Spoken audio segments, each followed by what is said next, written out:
Denial is when your mind refuses to accept reality. Your partner is clearly cheating, your boss just fired you, your test results came back positive, but your brain says no, this isn't happening. Denial is your psyche's circuit breaker. When the truth is too much to process, your mind literally blocks it out. You're not being irrational. Your nervous system is overloaded, and denial buys you time to adjust. The problem is that denial doesn't make reality go away. It just delays your ability to deal with it. You keep living as if everything is fine while the actual problem gets worse. Projection is when you see your worst qualities in other people. You're angry and aggressive, so you assume everyone around you is trying to hurt you. You're dishonest, so you're convinced everyone is lying to you. You're sexually attracted to someone, so you accuse them of being inappropriate with you. Projection is your mind's way of externalizing what's unbearable to face internally. If your shame is too much, you push it onto someone else. The irony is that the person you're accusing usually has nothing to do with your actual struggle. They're just a screen for your internal conflict, and they end up being attacked for crimes they didn't commit. Repression is when your mind buries traumatic memories so deep you literally forget they happened. You were abused as a child but have no conscious memory of it. You experienced something horrifying, but your mind protected you by suppressing it completely. Repression is different from forgetting. It's active forgetting. Your brain is deliberately hiding information from you. This protected you when you were vulnerable, but now those repressed memories are running your life from the unconscious. You have anxiety you can't explain. You have triggers you don't understand. Your behavior doesn't make sense, and it's all because there's a memory your mind is actively keeping from you. Rationalization is when you create logical-sounding excuses for irrational behavior. You cheated on your partner, but you rationalize it as their fault for not meeting your needs. You're chronically late, but you rationalize it as just how you are. You're aggressive with people, but you rationalize it as being direct and honest. Rationalization is your mind's lawyer, defending every bad decision you make. You're not denying what you did, you're just reframing it so it sounds justified. The problem is that rationalization lets you off the hook without actually changing. You get to feel like you're right, while your behavior destroys your relationships. Displacement is when you redirect your emotions toward the wrong target.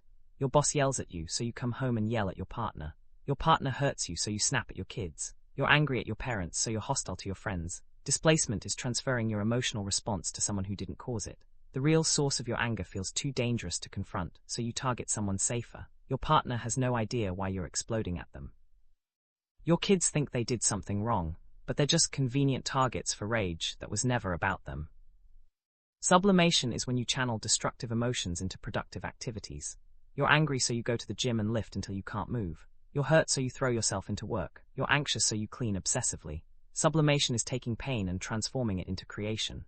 This is actually one of the healthier defense mechanisms, because you're not hurting anyone and you might actually create something valuable. The problem is that it's still a defense. You're still avoiding the actual emotion. You're just doing it productively, and if you ever stop the activity, the emotion comes roaring back. Regression is when you revert to childlike behavior under stress. You're an adult, but when your partner criticizes you, you become whiny and needy. Your job gets stressful, so you start biting your nails and seeking constant reassurance. You get scared, so you regress into dependency. Regression is your psyche reverting to an earlier developmental stage when life felt safer. This usually happened because that earlier stage worked. When you were a child and you cried, someone came to help. So now, under threat, your nervous system thinks reverting to that state will work again. But adults don't respond to an adult acting like a child the way parents respond to an actual child. So regression isolates you rather than protecting you. Intellectualization is when you analyze your emotions instead of feeling them.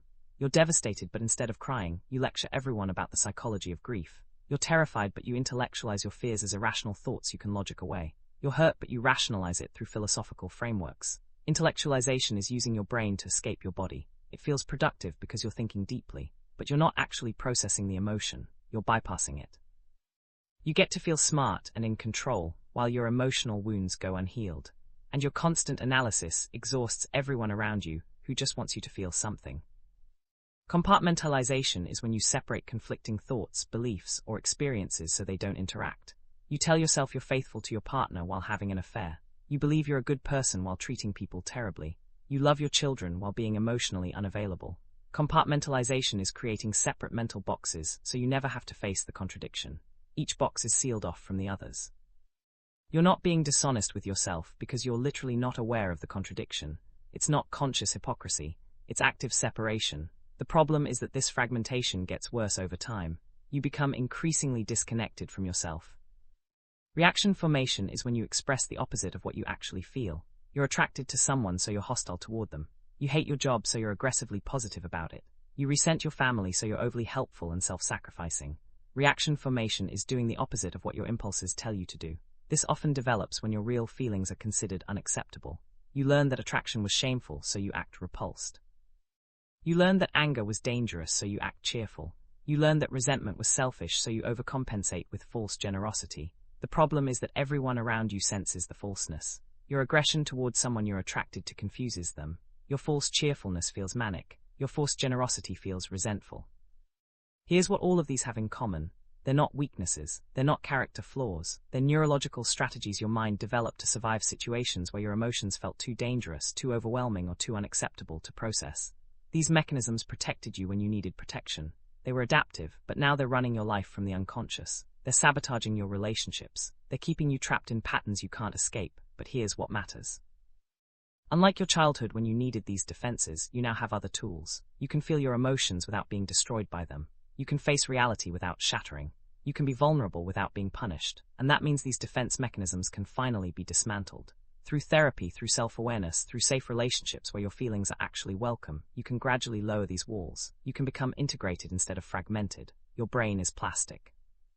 It can develop new ways of processing emotion. You're not broken. You're just operating with outdated survival strategies, and those strategies can change.